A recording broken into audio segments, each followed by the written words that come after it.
The Boscombe Valley Mystery. Chapter 1. A Gruesome Discovery. On a damp morning in June, Sherlock Holmes and Dr. John Watson received an urgent message from Inspector Lestrade of Scotland Yard. It arrived with the usual sense of urgency, indicating that a serious crime had taken place in Boscombe Valley, near Herefordshire. "Watson, we must depart at once," Holmes declared, folding the note and slipping it into his pocket. "A man has been murdered, and the circumstances appear most peculiar." They made their way to the train station, the sound of the steam engine echoing through the air. As they settled into their seats, Watson could sense Holmes's anticipation. "What do we know about this case, Holmes?" he inquired. Holmes leaned back, his eyes gazing thoughtfully out of the window. "The victim is Mr. Charles McCarthy, a local landowner. The report states that he was found dead in a pond on his estate, and his son, James McCarthy, is the primary suspect. However, I have my doubts about the evidence against him." Chapter 2. The Scene of the Crime.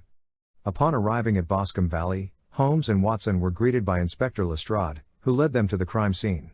The pond was surrounded by lush greenery, and the body had already been removed, but the signs of a struggle were evident. "Holmes, this looks like a typical case of murder," Lestrade said, examining the surroundings. "James McCarthy claims he was out walking when he found his father. He says he heard a quarrel between them just before the murder." Holmes nodded, his keen eyes scanning the area. "What do you know about the relationship between the McCarthy family?" Lestrade replied, "They were not on good terms. Charles was known for being a strict and temperamental man, especially regarding his son's choices." Holmes approached a nearby path that led away from the pond. "And what about any witnesses?" "A local gamekeeper, Mr. Turner, was out hunting nearby and claims to have heard the argument," Lestrade explained. "He's already been questioned." "Let us speak with Mr. Turner," Holmes suggested, motioning for Watson to follow. Chapter 3. The Gamekeeper's Testimony. They soon found the gamekeeper, a rugged man with a weathered face and keen eyes. "Mr. Turner," Holmes began, "I understand you witnessed the incident involving the McCarthys?" That I did," Turner replied, scratching his head. "I was near the pond when I heard them arguing. It was a right fierce row." "What were they arguing about?" Holmes probed. "I couldn't catch all the details, but it sounded like it was about money. Charles was a hard man to deal with," Turner replied. "I heard the boy shout, and then it all went quiet." Holmes observed Turner carefully. "And did you see James McCarthy at the pond?" "No, I didn't," Turner admitted. "But I did see him earlier in the day, looking rather agitated." "Thank you, Mr. Turner," Holmes said, contemplating the gamekeeper's words. "We must speak with James McCarthy next." Chapter 4. Confronting James McCarthy. Holmes and Watson made their way to the McCarthy estate, where they found James McCarthy in a state of despair. His face was pale, and his eyes were red from crying. He looked up as they entered, bewildered and grieving. "Mr. McCarthy, I am Sherlock Holmes, and this is my colleague, Dr. Watson," Holmes introduced himself. "I understand you've suffered a great loss." James nodded slowly, tears streaming down his face. "I can't believe my father is dead. I loved him, despite our differences." Holmes studied him carefully. "Can you tell me what happened on the day of your father's death?" James took a deep breath, recounting the events. "We had an argument about my plans to leave Boscombe Valley. I wanted to start my life anew, but he wouldn't allow it. I left him in anger, and later, I found him in the pond." "Did you see anyone else around?" Holmes asked. "No, I was alone," James replied. "But I heard footsteps before I discovered him." Holmes considered this. "Did your father mention anything about a threat or fear before his death?" "No, nothing like that," James replied. "He was just angry and stubborn as always." Holmes nodded, sensing the young man's genuine grief. "We must explore this matter further. There may be more to uncover." Chapter 5. The Unlikely Witness. The next day, Holmes and Watson continued their investigation. They returned to the pond, where Holmes had a sudden idea. "Let's speak to some of the locals. There may be others who have seen or heard something unusual." As they interviewed various villagers, they stumbled upon a young woman named Alice, who worked in a nearby inn. She seemed nervous but willing to speak with them. "Miss, did you happen to see or hear anything the day of the murder?" Holmes asked gently. Alice looked around, ensuring no one was listening.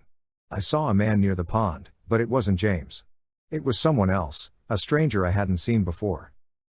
"Can you describe him?" Watson prompted.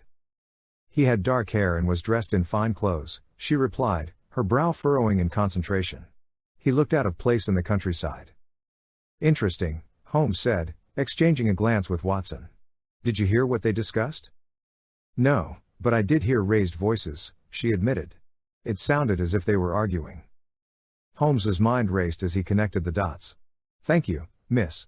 You may have provided us with a crucial piece of information. Chapter 6, The Truth Revealed. With the new lead, Holmes and Watson returned to speak with Lestrade. Inspector, we must find this stranger, Holmes urged. He may be key to understanding the truth behind Charles McCarthy's death. They set out to interview more witnesses and search for the mysterious man. Days passed, and just as Holmes began to feel the pressure of the investigation, a breakthrough occurred. A local shopkeeper recognized the man from Alice's description and informed them that he had seen him in the village the day before the murder. Holmes's eyes gleamed with determination. We must act quickly before he disappears again. They tracked down the man, who turned out to be a former associate of Charles McCarthy. Under pressure, he confessed to an argument over a business deal gone wrong, revealing that he had confronted Charles that day, leading to a heated exchange. Chapter 7, Justice Served. With the evidence gathered, Holmes returned to Boscombe Valley to confront James McCarthy. James, I believe I have the truth now, Holmes announced. James looked hopeful yet fearful. Is my father's murderer caught? Not exactly, Holmes replied. Your father's death was a tragic accident resulting from a confrontation with a man who had a grudge against him. However, the stranger was attempting to blackmail your father over a business deal. It was he who led you to believe that you were the only suspect. James gasped, realizing the implications. So, I am innocent? Indeed, you are, Holmes confirmed. The real murderer is now in custody, and justice will be served. James felt relief wash over him, and he thanked Holmes profusely.